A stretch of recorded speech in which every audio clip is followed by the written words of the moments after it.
What's up guys, John here from Kilobits, and today, well, I'm taking a look at Armikrog. Yeah, this is another of those successful Kickstarter stories.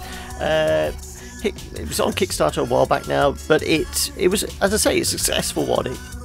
It's from Pencil Test Studios, some of the original guys behind games like Earthworm Jim and the Neverhood, and this was meant to be like a spiritual successor to Neverhood, and I think they originally asked for like 900,000, and they actually beat it by I think it was like 970 something.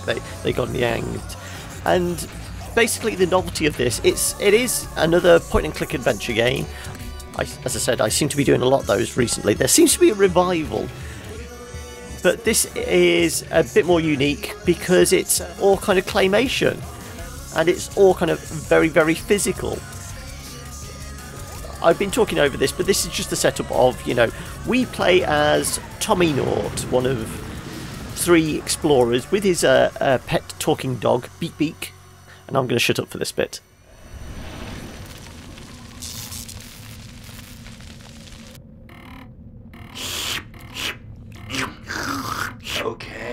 Okay, Beak-Beak. I'm just glad we're still alive. Yeah, me too.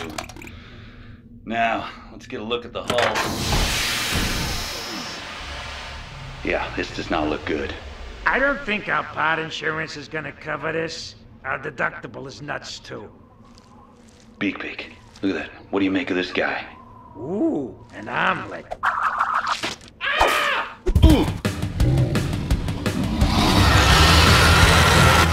Give me a hand, give me a hand!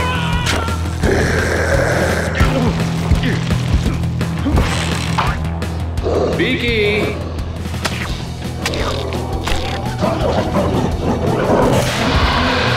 Beak-Beak will help. Tommynaut!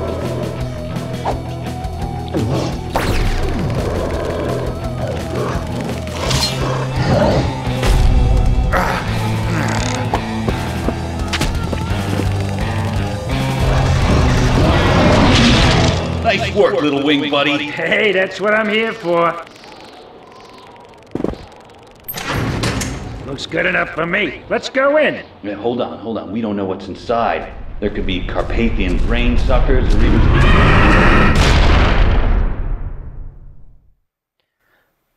So, as introductions go, that is pretty top-notch. I mean, this game has a fantastic aesthetic to it. You can actually, you know, you can see the fingerprints in it. This is all very much handmade, and I do get a kick out of, you know, physical animation. It feels like a kid's TV show. This could easily be a kid's TV show.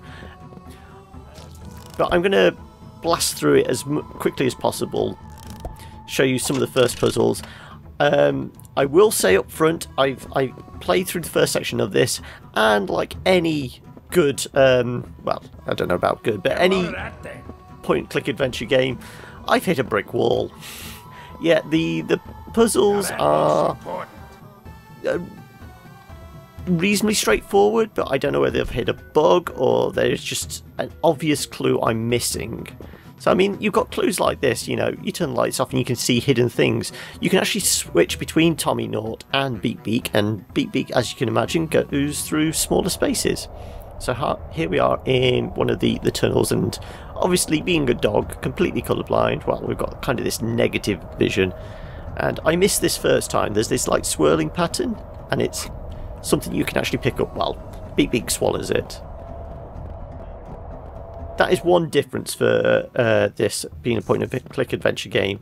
The inventory management, there is none. You just pick up everything and you don't even have to worry about clicking it and trying stuff because it's all shoved in Tommynaut's stomach. Anyway, this is the first clue to one of the puzzles. So it's this image here, and obviously we can only see it with Beak-Beak's, you know, dog vision or whatever you want to call it. So it's kind of looks like planet and stars type thing, so we'll have to remember that.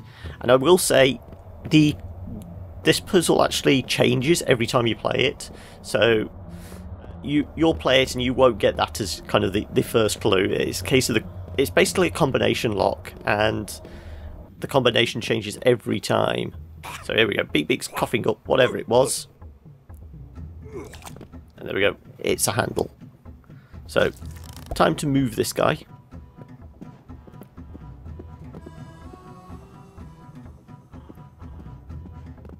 And as you might imagine, well, we've got a handle and we can put it in there.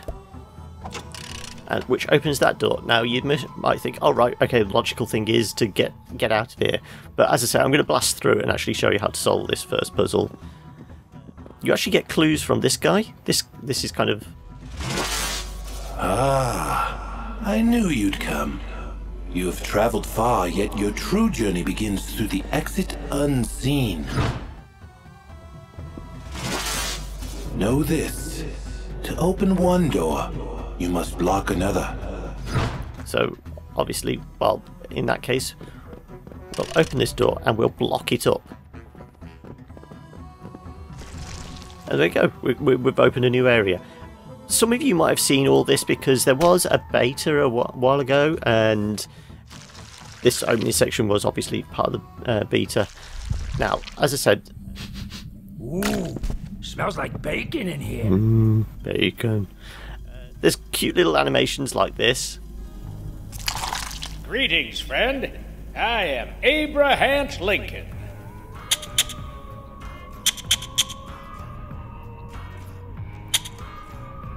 So obviously that's a clue to something, but as of yet I've no idea what. I'm probably missing something.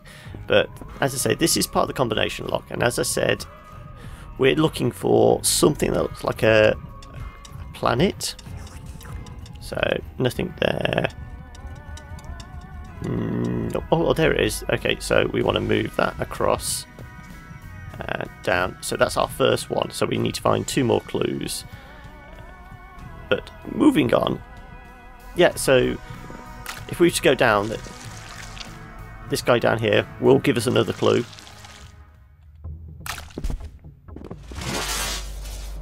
In turn, you shall find 2 rooms in the round. So 2 rooms in the round. So that's our clue. Come on, climb on. Climb aboard.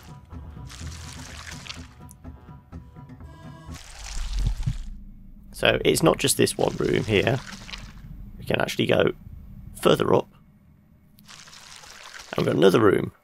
Now, as I say, I'm blasting it on because I've seen this bit. And I know we need to go all the way to the top to go and grab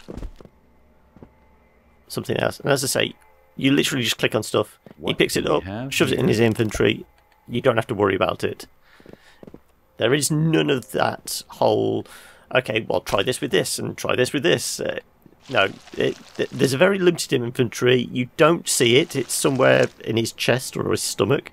But all you have to do is click on where you think it might go, or click on the rest of the screen until you find it. And it'll automatically pick up the right object.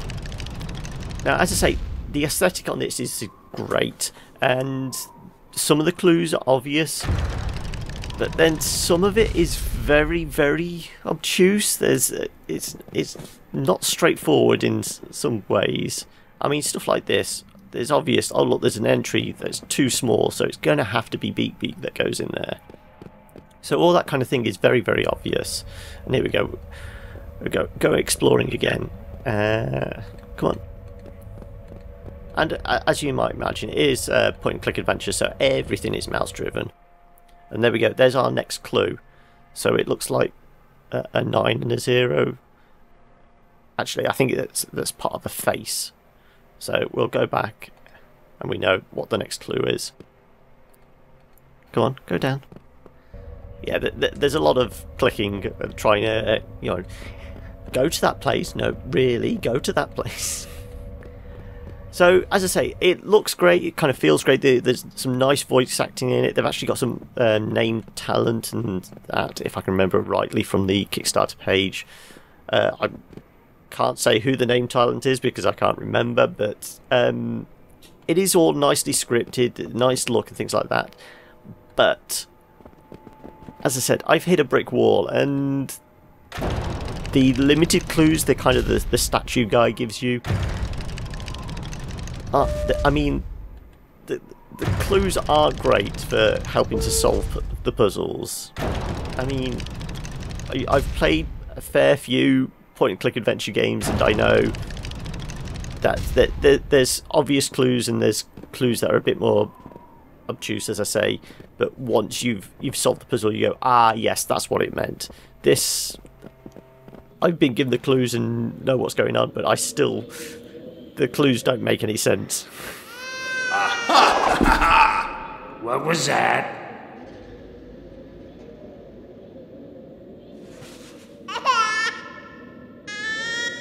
It's a baby. Can you imagine the wandering monsters this thing is attracting? I'm just saying. I do like Beak-Beak. Tommy, don't touch that thing. You don't know where it's been.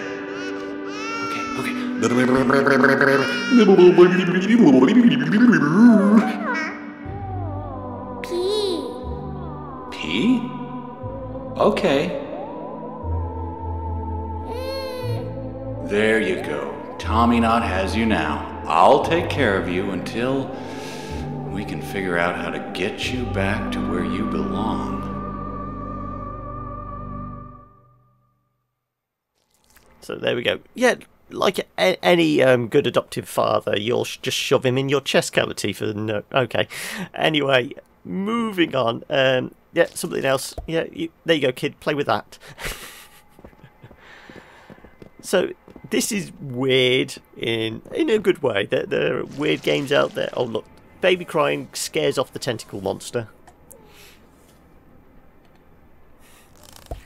And we've got another kind of silly little puzzle, which kind of is more of a waste of time than anything. I mean, all these, I could see people buying these as toys. They are adorable little monsters. It's a case of, I really want one of these big square ones. So yeah, I like the look of it. I like the feel of it. The kind of story and the voice acting and all that is great. But the puzzles, I like kind of difficult puzzles and things like that, but this is just, yeah, when you hit a brick wall and there's no conceivable way of kind of solving a puzzle, then that can get very frustrating, and it is kind of ruining my enjoyment of the game. It's a case of I've been banging my head against the wall for ages and I just cannot see a conceivable way around the kind of point I've got to. And as I say, that's just kind of killing some of the enjoyment for the game. Yes, it looks great, but if you can't get further than 20 minutes into it, it's... Well, that was interesting. Yes, it is interesting. And we get a green glowy stone. So I kind of know what I'm supposed to do, because I mean, we can click to Beak-Beak. You can go on. What? Okay, maybe not. Oh, come on. Oh well. Okay. Well, there's a door here, and if we can get Beak-Beak to go and jump on the button, there we go. We can send Tommynaut in there. As you can see, there's more of these green crystals, and it looks like there's slots for several of them. So there's one there. We've just picked up one, so there's going to be another 3 to pick up. And we also have this kind of vacuum tube thing, but it's only on for a limited time because we can't even. We'll get halfway across and it'll turn off. And part of me thinks there must be a way of jamming that open, or you get Beak-Beak in here and send him up the thing. I don't know. As I said, I've hit a brick wall with that, and this kind of computer terminal that doesn't seem to be anything you can do with it. There's no interactive buttons. So I like obscure puzzles. I like trying to figure stuff out for myself. Look at this. You can actually see the fingerprints. How cool is that? I do like that. As I say, I really like the aesthetic, but the puzzle element, it's not great. From what I've seen of kind of other people's videos and well, essentially the beta videos, you go this direction, you put that kind of rattle lever thing in here, and it's supposed to suck you up into this, drop you down into that, and then you can go and find the third clue to the combination puzzle. So, but obviously, yeah, that's not doing anything. I presume that there's some way of powering it up, and there was a button in the red room. So if we go back down, I mean, even the possibility of that green radioactive rock thing the kid burped up could be something to do with it. But as I said, I can't get my head around what the puzzle might be. So many cranks of the lever. Pull the lever. Pull the lever. So yeah, if we go back through,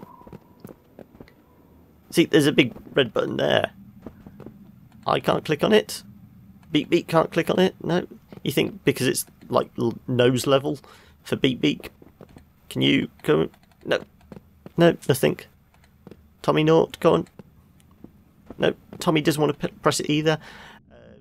There's nothing on this I can interact with, so there's nothing like I'm powering up this. So, yeah. Okay, I'm going to send Beak-Beak back up there because I can't remember what the... Oh, it was the two eyes and the face, wasn't it? Yeah. Okay, so we can basically brute force that combination lock. We've got two answers, and we can kind of... We'll just randomly throw third combinations at it until we can open up the door. So I have got that far. So let's go and open this up. So we've got the... Was it the fly? I don't think it was. It was that, wasn't it? Yeah. So that, and... Oh, look, there's convenient. That. Okay. No. No. No. No. No. No. Okay, try something else. This may take a while. There are several combinations to try, so I might skip to a winning combination in a minute.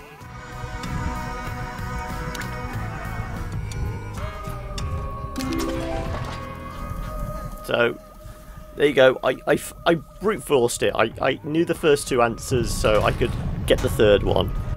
And here we are. We're in a big round room that looks kind of like a hamster wheel, and that's essentially what it is. So we take the brake off, and we can start walking in this direction. Now, at first, it's not obvious, but that is actually a clue to how to open the lock. So, beep. As you can see, that's one straight line. So if we start walking in the other direction, and if you remember in that top room there was something very similar to this on the wall, which is kind of linked to the kind of cable car thing. So obviously we need to essentially get everything lined up. So beep. So that's 2. So I mean, puzzles like this are very, very obvious. I mean, it's nice discovering how to do it in that. This case of that kind of gaming shorthand, you know when you're in a room like this and you've got the option to walk and things like that, you will try it. You automatically start solving the puzzle without even realising it. But for other stuff like the vacuum tube, as I said, maybe it's a bit obscure for me, or maybe it's just so simple I'm overthinking it. But as I said, because I can't see the inventory, I can't kind of go, oh well, that's obviously what I need to use. Because as I say, all I can remember I've got in my inventory is the baby and the green glowing stone. So if we go back up to the top now,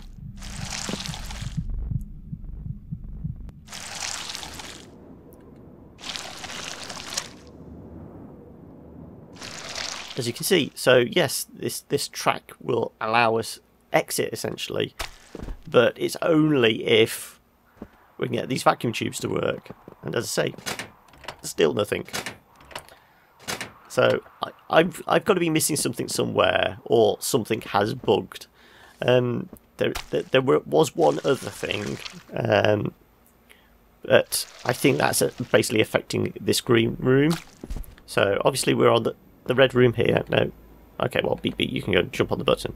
There you go. Tommynaut, Nice pull the work, lever. Beak-Beak. So if we were to go in here now, you can see kind of the dais is pushed up and that, but if we cycle this round, ding dong,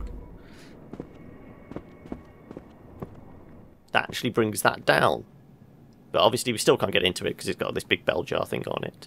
And as I say, the lever still turns that on for a few seconds with no way you're going to get across there. See, nothing. And still nothing on this kind of console. Part of me thinks these are buttons and it's part of a combination lock and you've got clues like this, but there's nothing obvious about it. And even if we were to visit our friend the statue again, oh no, go down, go on, go on. As I say, some of the clicking's a little off as well. You know, you may misclick a couple of times, but our friend here simply says, "All is in your hands now. The threshold has been crossed." So, yeah, I've no idea what that means. So, yeah, I would maybe recommend this if I knew I could get further, but I've been kind of banging my head against this one wall. There are no obvious ways around it that I can tell. And it's, as I say, it's kind of ruined the enjoyment for me. It's got a great look, it's got a great feel about it, but it's a point-and-click adventure game. You expect to be able to solve the puzzles, even if you just brute force them like the combination lock. But yeah, how do I get in the golf cart thing? It doesn't want to work. So yes, I'm gonna persist with this, and inevitably I'll probably cheat once some more people have released videos on it, but at the moment I will say it looks great, but I'm not sure about the puzzles, and I don't know much about the length either, because obviously I've managed to kind of solve all this initial stage in what, 15-20 minutes and got the first stone. So I don't know if there's like 4 stones to find, 4 green rocks. I mean, that's probably what this is. As I said, there was already one in that bell jar. I found one, so there's 3 more to find. So without the kind of whole banging your head against the wall, I'm guessing, you know, you could probably speed run this in an hour and a half or something like that. Possibly. I don't know. As I said, I'd know if I could get a bit further in the game, but I can't, and it's kind of killing the enjoyment factor to this. Anyway, if you like the video, obviously like the video. If you've got clues for me, drop them in the comments below, or you can get in touch with us on Facebook at facebook.com/thekillerbits, or on Twitter at thekillerbits. And if you want to help us out, not just help me out trying to solve these puzzles, but if you want to help out the channel, help support the kind of content we do, you can do by going across to Patreon and maybe consider dropping us $1. If you do, you'll not only be helping us out, but you'll also get kind of early access to stuff like our YouTube series, where obviously you choose the videos we play, as well as the little kind of behind the scenes stuff and, you know, little outtake videos and all that kind of thing. Yeah, so as I said, I'm enjoying this, but it's frustrating as hell. More frustrating than normal point-and-click adventure games, but it looks great. I think the charm of the aesthetic is the only thing that's keeping me persisting with this. If it was like another pixel art game, I probably would have walked away much sooner. But anyway, I've gone on long enough. I will catch you guys later. Bye!